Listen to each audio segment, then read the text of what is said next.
आजच्या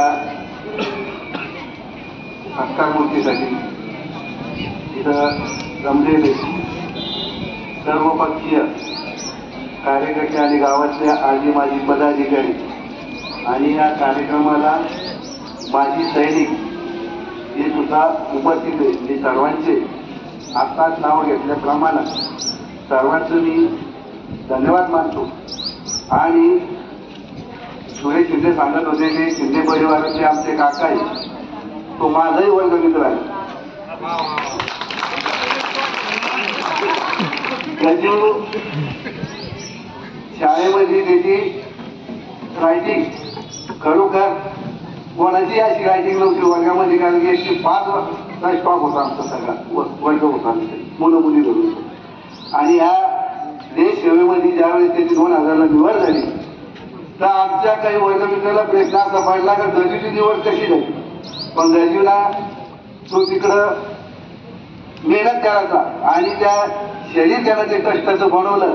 आणि आज सांगायचं विशेष म्हणजे आपल्या संविधानासाठी आनंदाची गोष्ट अशी आहे का एक आपल्या सेवेतून 24 वर्ष देश सेवा करून रिटायर झाला आणि त्याची कमी भासू नये म्हणून सही लगेच ऋषिकेश बाबासाहेब पवार याच्या रूपानं आपल्याला दुसरं एक स्थान महाराष्ट्रामध्ये गव्हर्नमेंटमध्ये आपल्याला मिळालं.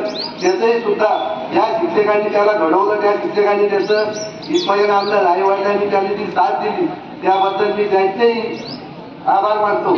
आणि आपला हा जेवढे आपले सैनिक देश सेवेसाठी ज्याची याची निवड झाली होती तर मी आपल्या गावातील सर्व जेवढे देवस्थान आहे, लाडूबाई असो, गणपती मंदिर असो, जानगा बाबा असो, कुठलं आपली लक्ष्मी माता मंदिर असो आणि यांच्या आई वडिलांच्या वाडवडिलांच्या आशीर्वादाने आतापर्यंत जेवढे सैनिक आपले देश सेवेसाठी गेले होते तिथं जे कष्ट करून भारत मातेने आपल्याला आपले मुलं आपल्या गावातील आपल्याला सुखरूप केले त्याबद्दल मी सर्वांचे देवाला सुद्धा नमस्कार करतो. आणि असेच आपण पुढील सेवेसाठी जे मी विद्यार्थी प्रयत्न करीत असतील त्यांनाही सुद्धा परमेश्वर हेच देव आणि त्यांची जागा आपण देश सेवेसाठी निवड झालेल्या आता भरपूर आपल्या गावातील असे तरुण एखादे त्याच्यासाठी प्रयत्न करतात त्यांनाही हेच देव. आणि गजूनी जी देश सेवा केली तिथं आपण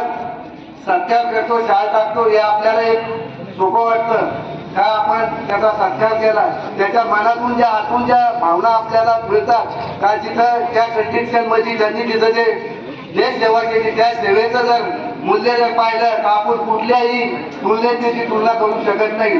कारण की तीच सेवा अशी आहे का तिथं नो प्रॉफिट म्हणजे 1 रुपयाही पगाराशिवाय कुठलाही रुपया मिळत नाही.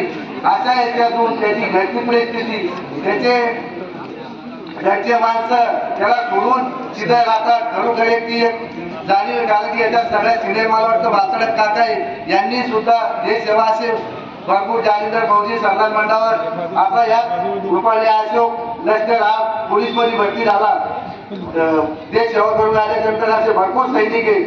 या सैनिकांसाठी आपल्या गावातून जर शिक्षकांनी खरोखर जर असं जर समजा मार्गदर्शन केलं तर या सगळ्या शिक्षकाच्या आणि शिक्षकाला सुद्धा मी धन्यवाद देतो का तुम्ही विद्यार्थ्यांसाठी